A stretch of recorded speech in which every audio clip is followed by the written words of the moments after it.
ஏழைகள் ஏன் ஏழையாவே இருக்காங்க? ஏழைகள ஒழிக்க அரசியல் பண்றாங்களா? இல்ல இலவசம் தரதுனால தான் இந்த டாபிக்கே. யாரெல்லாம் ஏழை அப்படிங்கிறது தான் இந்த டாபிக்கே நம்ம பேசலாம் அப்படின்னு சொல்லி நான் நினைக்கிறேன். என்னன்னு பார்த்தோம்னா, நம்ம நெறைய இடத்துல டிராவல் பண்ணும்போதும் சரி, பயணம் பண்ணும்பொழுதும் இந்த ஒரு விஷயம் வந்து நம்ம மண்டைக்குள்ள ஓடிக்கிட்டே இருக்கும். ஏன் ஏழைகள் மட்டும் ஏழையாவே இருக்காங்க? அரசு நெறைய உதவிகள் பண்ணுது. கூகுள்ல கேட்கும்பொழுது கூகுள் கொடுத்த ரிப்போர்ட்லாம் ஒரு மாரி நல்லா தான் இருந்துச்சு. ஏழை அப்படின்னா யார்? அப்படின்ற கொஸ்டின் தான் நம்ம கேட்டிருந்தோம். என்னன்னு பார்த்தோம்னா, ஏழை அப்படின்னா அவங்களுடைய அன்றாட தேவைகள் இருக்கும்ல. உணவு, தங்குறதுக்கு இடம், சாப்பாடு கூட வசதி இல்லாம இருக்கிறவங்க ஏழை அப்படின்னு சொல்லி ஒரு லிஸ்ட்ட குடுக்குது. இல்ல அப்படின்னா வருஷத்துக்கு ஒரு 1,80,000க்கு கீழ சம்பாதிக்கிற எல்லாருமே ஏழை அப்படின்னு சொல்லுது.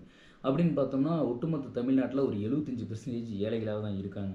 எப்படின்னு பார்த்தோம்னா, இன்னைக்கும் வேலைக்கு போற பசங்க நெறைய பேர் இருக்காங்க. இன்னும் இருந்துகிட்டு தான் இருக்காங்க. தென் மாவட்டங்கள்ல பார்த்தீங்க அப்படின்னா, நெறைய இண்டஸ்ட்ரியல் ஃபேக்டரிக்கு வந்து ஒசூர்ல இண்டஸ்ட்ரியல் ஃபேக்டரியா இருக்கட்டும், திருப்பூர் பனியன் கம்பெனிகளா இருக்கட்டும், இப்போ 8,000, 9,000, 15,000 சம்பளம் அப்படின்னா, சூப்பர்வைசர் அப்படின்ற மாரி 15,000 சம்பளத்துக்கு கீழ வேலை செய்ற பசங்க நெறைய பேர் இருக்காங்க.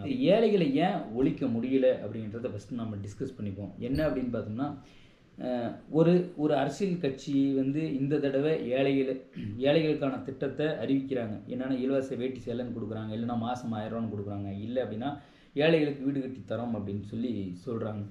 அடுத்த 5 ஆண்டுல வர அடுத்த கட்சி, நான் ஏழைகளுக்கு நான் வீடு கட்டி தரேன். இல்ல ஏழைகளுக்கு கான்கிரீட் வீடு எல்லா ஏழைகளுக்கும் கான்கிரீட் வீடு கட்டி தரேன் அப்படின்னு சொல்லி இதே இது பண்றாங்க. அப்ப ஒரு தடவ அந்த அரசியல் கட்சிகள் வந்து சரியான முறையில ஏழைகள ஒழிச்சுட்டாங்க அப்படின்னா, அடுத்த தடவும் அதே அரசியல் கட்சி இல்லன்னா எதிர்க்கட்சி ஏழைகளுக்கான திட்டத்த தான் அறிவிக்கிறாங்க.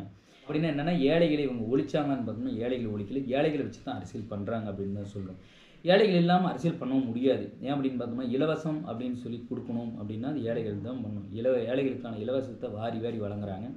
அப்ப அரசியலே இவங்கள வச்சு தான் நகருது. ஏழைகள வச்சு தான் நகருது. இதோட ரகசியம் என்னன்னு எனக்கு தெரியல. ஏதாவது தெரிஞ்சு உங்களுக்கு ஏதாவது அபிப்பிராயம் இருந்துச்சுன்னா, கண்டிப்பா கமெண்ட் செக்ஷன்ல கமெண்ட் பண்ணுங்க.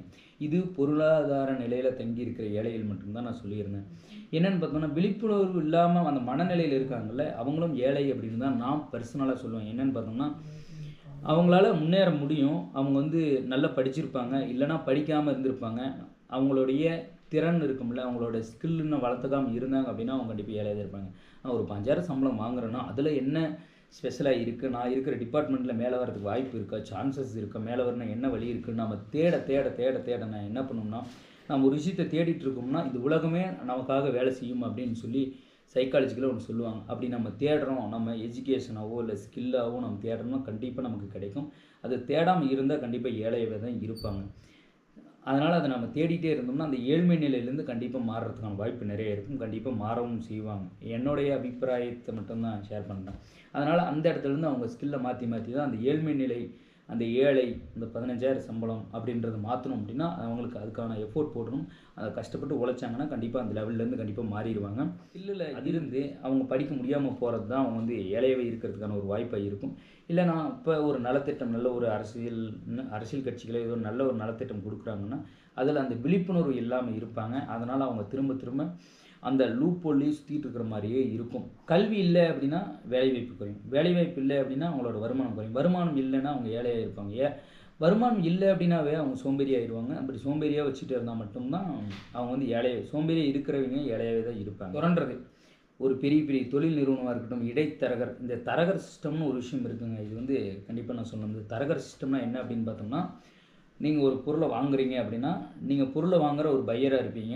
அவங்க பொருள் குடுக்கணும். ஆனா சென்டர்ல ஒருத்தர் இருப்பாரு. உங்களுக்கு வாங்கி வித்து குடுக்குறீங்க. ஒரு சந்தையில பார்த்தோம்னா, பொருள் அ விளைவிச்சவர் ஒருத்தர் இருப்பாரு. அவர் கொண்டு வந்து சந்தையில குடுப்பாரு. ஆனா அத வந்து பொருள் வாங்குவாரு.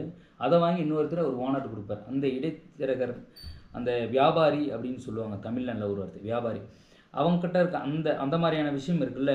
இந்த இந்த சிஸ்டம் தான் அந்த தரகர் சிஸ்டம் தான் இந்தியாவுல மேல வரணும் அப்படின்றதுக்கு எவ்வளோ எஃபோர்ட் போட்டு மேல வரணும் அப்படின்றதுக்கு ஒண்ணு இருக்கும்ல. அவங்களுக்கு கம்மியான சம்பளத்த குடுத்துட்டே இருந்தீங்க அப்படின்னா, அவங்க ஏழையாவே தான் இருப்பாங்க. இதனால என்னன்னா, அவங்களுடைய அடிப்படை வாழ்வாதாரம் வந்து வளராம அப்படியே இருக்கும். அதனால அவங்களால மேல வரவே முடியாது. இதுவும் ஏழையா இருக்கிறதுக்கான ஒரு காரணம். ஒழிக்க முடியுமா அப்படின்னு கேட்டா, கண்டிப்பா முடியும் தான். என்னன்னு பார்த்தோம்னா, அதுக்கு ஃபர்ஸ்ட்டு என்னன்னா, ஒரு திறமையான அரசியல் முடிவு அப்படின்னு சொல்லி ஒரு விஷயம் இருக்கு. அவங்க அவங்க எடுக்கிற முடிவுல தான் இந்த ஏழைகள ஒழிக்கிறதுக்கான கான்செப்ட்டே இருக்கும். ஆனா ஏழைகள வச்சு தான் அரசியல் பண்றாங்க. இங்க இல்ல ஒட்டுமொத்த இந்தியாவிலுமே சொல்லலாம் அப்படின்னு நெனைக்கிறேன். அடுத்து இந்த பண வாய்ப்பு உருவாக்கணும். பண வாய்ப்பு உருவாக்குறதுக்கு மீன்ஸ் என்னன்னா, நல்ல ஒரு அவங்களுக்கான வேலை திறமையான நிறைய வேலைகள் குடுக்கணும். வேலைக்கேத்த சம்பளத்த குடுக்கணும். அப்படி இருந்துச்சுனாவே ஏழைகள் இருக்க மாட்டாங்க அப்படின்னு நினைக்கிறேன். அப்புறம் சின்னத்திலருந்தே அவங்க வந்து நல்ல ஒரு எஜுகேஷன் சிஸ்டத்த குடுத்தாங்க அப்படின்னா, கண்டிப்பா ஏழைகள் இருக்க மாட்டாங்க. எஜுகேஷனுக்கும் ஏழைகளுக்கும் என்ன இருக்குன்னு கேட்டீங்கன்னா, அவங்க சின்னதுலேருந்து நல்லா படிக்கிறாங்க, நல்ல ஸ்கில்லோட வளர்றாங்க அப்படின்னு பார்த்தோம்னா, அவங்க வந்து கண்டிப்பா அரசியல்வாதிங்க என்னன்னா, இலவசத்த குடுக்குறதுக்கு பதிலா, அவங்ககிட்ட கொஞ்சம் வேலைய வாங்கிக்கிட்டு, அவங்களுக்கான சம்பளத்தையோ, வேலைவாய்ப்பு குடுத்து, அவங்களுக்கான சம்பளத்த குடுத்தாவே ஏழைகள் இருக்க மாட்டாங்க. ஏழைகள ஒழிக்க முடியாததுக்கான பெரிய காரணம் என்னன்னா, உழைக்கிறதுக்கும், இல்ல உழைக்க மாட்டேன்னு சோம்பேறி இருக்கிறதுனால மட்டும் தான் ஏழைகள் வந்து இந்தியாவுல அதிகமாகிட்டே இருக்காங்க. உழைக்கிறதுக்கான வாய்ப்புகளையும், இது சோம்பேறி இருக்கிறதுக்கு வாய்ப்புகளும் இருக்கிற வரைக்கும் ஏழைகள் ஒழிய மாட்டாங்க. ஏழைகள் ஒழிக்கவும் முடியாது.